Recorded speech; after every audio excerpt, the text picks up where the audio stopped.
যোৱা দুটা দিন ধৰি কাৰ্বি আংলং জিলাত যিটো পৰিৱেশ আৰু পৰিস্থিতি উদ্ভৱ হৈছে তাক লৈ অসমৰ থলগিৰি খিলঞ্জীয়া ভূমিপুত্ৰ এজন যুৱক হিচাপে আমি অত্যন্ত মৰ্মাহত হৈছোঁ আৰু আমি দুখ পাইছোঁ। আমি দুখ পাইছোঁ এইটো কাৰণতে যে কাৰ্বি আংলঙত ভূমিপুত্ৰ কাৰ্বিসকলক কাৰ্বি গৌবেক বুলি ক'ব পৰা হৈছে।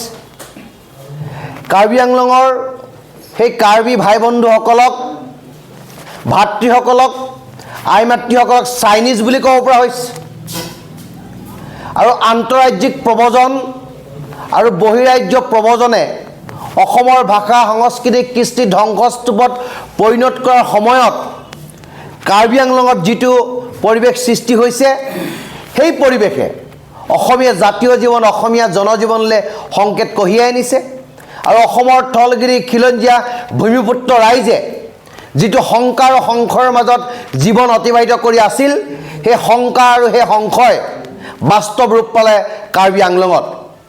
আৰু কাৰ্বি আংলঙৰ জনতাৰ যি ক্ষোভ, কাৰ্বি আংলং জনতাৰ যি দুখ, কাৰ্বি আংলং জনতাৰ যি মৰ্ম বেদনা, সেই বেদনা আমি থলগিৰি খিলঞ্জীয়া ৰাইজৰ প্ৰতিজন প্ৰতিনিধিয়ে উপলব্ধি কৰিছোঁ আৰু চৰকাৰক দাবী জনাইছোঁ যে যি উদ্দেশ্য লৈ কাৰ্বি আংলঙৰ স্বায়ত্তশাসিত পৰিষদ গঠন কৰা হৈছিল, ষষ্ঠ অনুসূচীৰ অন্তৰ্গত কৰা হৈছিল, তাক সুচাৰুৰূপে চৰকাৰে পালন কৰিব লাগে। সাংবিধানিক অধিকাৰ তাৰ খিলঞ্জীয়া থলগিৰি ৰাইজক প্ৰদান কৰিব লাগে আৰু কাৰ্বিসকলৰ ভূমি, কাৰ্বিসকলৰ ৰাজনৈতিক অধিকাৰ, কাৰ্বিসকলৰ সাংস্কৃতিক অধিকাৰ, কাৰ্বিসকলৰ অৰ্থনৈতিক অধিকাৰ সকলো তেওঁলোকক প্ৰদান কৰি অসম আৰু অসমীয়াৰ অস্তিত্ব ৰক্ষাৰ যিখন সংগ্ৰাম থলগিৰি জনতাই কৰি আছে তাৰ পক্ষত চৰকাৰ থাকিব লাগে। আৰু অসমৰ এইখন চৰকাৰে কৈছিল যে আমি থলগিৰি খিলঞ্জীয়া ৰাইজৰ পক্ষত আছোঁ, অসমৰ ভূমি, অসমৰ মাটি, অসমৰ সম্পদ আমি থলগিৰি খিলঞ্জীয়া ৰাইজৰ কাৰণে সুৰক্ষিত কৰিম। ক'তা আজি কাৰ্বি আংলঙত যিটো ক্ষোভৰ উদ্গীৰণ হৈছে সেই ক্ষোভৰ উদ্গীৰণৰ কাৰণ কি?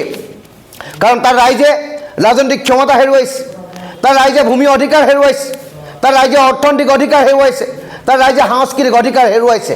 সেইকাৰণে আজি কাৰ্বি আংলং জ্বলিছে আৰু চৰকাৰক দাবী উত্থাপন কৰিছোঁ যে অনতি বিলম্বে গৌবেক কাৰ্বি বুলি কোৱা সেই ব্যক্তিসকলক আৰু কাৰ্বি ৰাইজক জনতাক চাইনিজ বুলি কোৱা সেই ব্যক্তিসকলৰ ক্ষেত্ৰত আইনগত ব্যৱস্থা গ্ৰহণ কৰিব লাগে। কাৰণ এইটো কাৰ্বিক কৰা অপমান নহয়, এই অপমান হৈছে থলগিৰি খিলঞ্জীয়া জনতাক কৰা অপমান, অসম আৰু অসমীয়াক কৰা অপমান। গতিকে কাৰ্বি আংলঙৰ জনতাক কৰা অপমান আমি অসমীয়াক কৰা অপমান বুলি আমি গণ্য কৰিছোঁ, আমি থলগিৰি খিলঞ্জীয়া ৰাইজক কৰা অপমান বুলি আমি গণ্য কৰিছোঁ। আৰু চৰকাৰে নিজৰ দায়িত্ব পালন কৰি জাতীয় দায়িত্ব আগত ৰাখি যে কাৰ্বি আংলঙৰ যি এটা জ্বলন্তমুখী পৰিৱেশ সেই পৰিৱেশ সোনকালে মীমাংসা কৰিব লাগে। সকলো ৰাইজক লগত লৈ সমাজখন গঠনৰ কাৰণে তেখেতলোকে চিন্তা কৰিব লাগে যাতে কোনো ক্ষেত্ৰতে থলগিৰি খিলঞ্জীয়া ৰাইজে বিপদগামী নহয়, থলগিৰি খিলঞ্জীয়া ৰাইজৰ যাতে অধিকাৰ খৰ্ব নহয়, কাৰ্বিসকলৰ পক্ষত থাকি তেখেতলোকৰ অধিকাৰ ৰক্ষণাবেক্ষণৰ কাৰণে চৰকাৰে কাম কৰিব লাগে।